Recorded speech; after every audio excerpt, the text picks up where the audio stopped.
Creme Brulee, so delicious. Creme Caramel is whole eggs and milk. Creme Brulee, egg yolks, and heavy cream.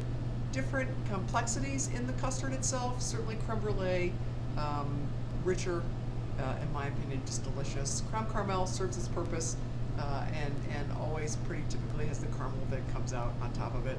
A Creme Brulee, you can make a Creme Brulee custard. We're going to temper our heavy cream, which I have going and heating up on the stove on my induction burner. And you can also be a custard. It can be a bread pudding. You can use that custard, the egg yolks and heavy cream, really any way you want to. It's just learning to make it and how to bake it. It's important. We're going to add and infuse a vanilla bean, which you see right there. The vanilla bean is the seed pod to the yellow orchid. I can't spit it out. Yellow orchid plant, and it is the yellow orchid comes from like Central South America, warm, moist environment. Once it's grown, they put it out to ferment, and that's where it gets that beautiful dark color. It comes from all over the world. It has to be a very warm, humid environment to have the vanilla bean. And once you learn how to use them, they're pretty amazing to work with. And we use all of it. So I'm going to bring this up to a boil. What I'm going to do is I'm going to cut my vanilla bean in half. And then I'm going to come in here and I'm going to scrape it. And I want to make sure to get all that in there. And I'm going to drop the seed pod in there as well, because as I stir and agitate, I want more vanilla bean to come out in this. This is a nice, beautiful, rich vanilla bean. Oops, I want to get all that on there. Don't waste any vanilla beans. Get it all in there. Next, what we're going to do is we're going to take our eggs and our sugar and combine them. While this is coming up to a boil, I have my sugars. And I like adding brown sugar to creme brulee. I think it adds a really nice warm quality to it. And my egg yolks, like I said, egg yolks are the part of creme brulee that make it. So while this is coming up, I'm going to incorporate here. We're going to bake these in a very low oven in a water bath. Water bath keeps the oven temperature from really overheating the custard. And when you think about it, water boils at what temperature? Well, it depends on where we are at this altitude, but 200, 205 at the very highest. And so what it does is it keeps that creme brulee really kind of immersed in a nice warm 200-degree bathtub is kind of what we're looking at. Okay, I brought myself up to boil. I'm going to turn this off. There we go. There we are. All right, so I brought myself up to a boil. I have my egg yolks, my brown sugar, which I like to add. Some people don't do that. And my sugar. And I'm going to come in here and I'm going to incorporate. I'm not going to do it all at once because I'm all by myself, and so will you be. I'm going to come in here and I'm going to temper. And this is tempering. This is raising the temperature of my eggs. It's going to allow myself to cook this creme brulee and not get curdled eggs. Okay, that looks good. I'm going to add the rest. Get it all in there. And this is really my creme brulee base. And like I said, I've actually cooked this over a bain-marie in the stove. I've used this as my French toast with my brioche that I make.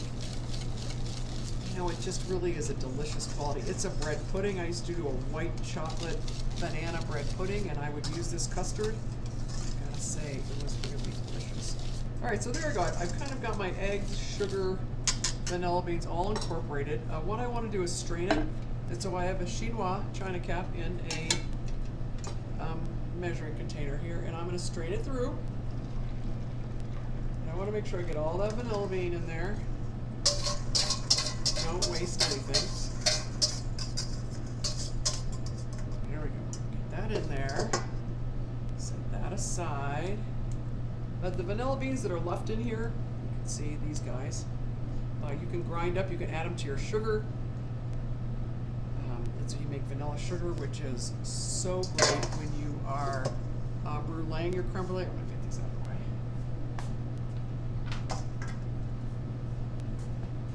I'm back. Here. Okay, so let's make this creme brulee. I don't really want to incorporate any air. The bubbles on top don't bake well and don't brulee well. Bruleeing means we're going to torch them. So we really want to not incorporate any air.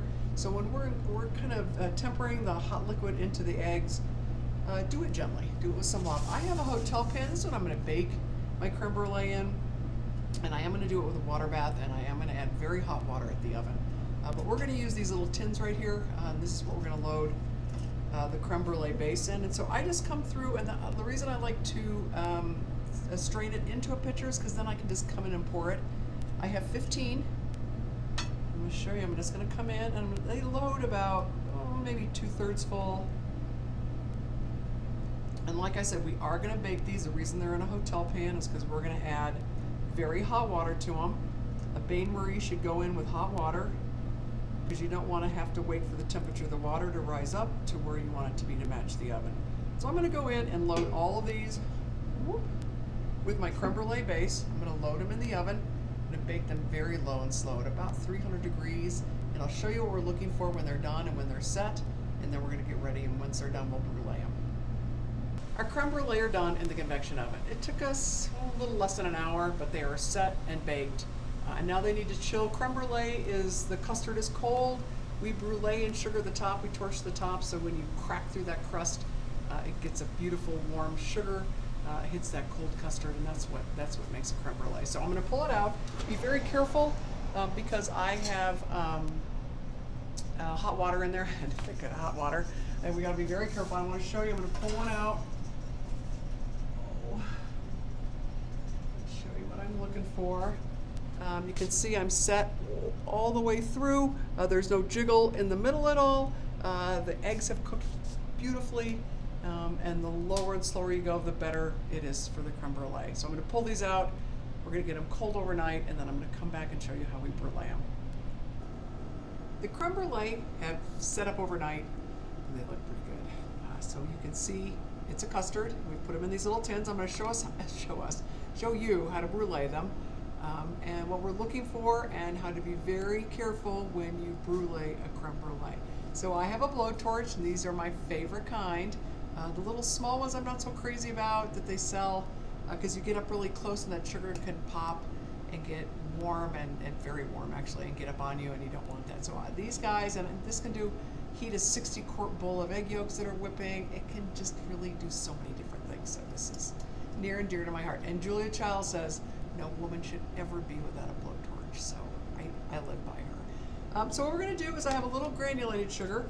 I'm going to drop it on top, and I like to swirl it around. We have some moisture because the creme brulee, it's a custard, and then I pour the sugar off. I just don't want that much sugar on it. If I want a super large crack to it, I would do it a second time. So I'm going to light this. I'm going to come in here, I'm going to start torching it. Be very careful of these guys. Remember to pull your blowtorch up. It is a note to self.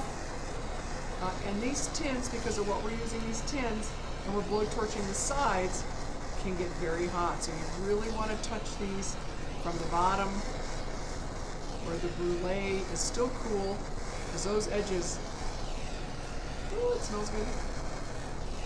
There you go, almost there.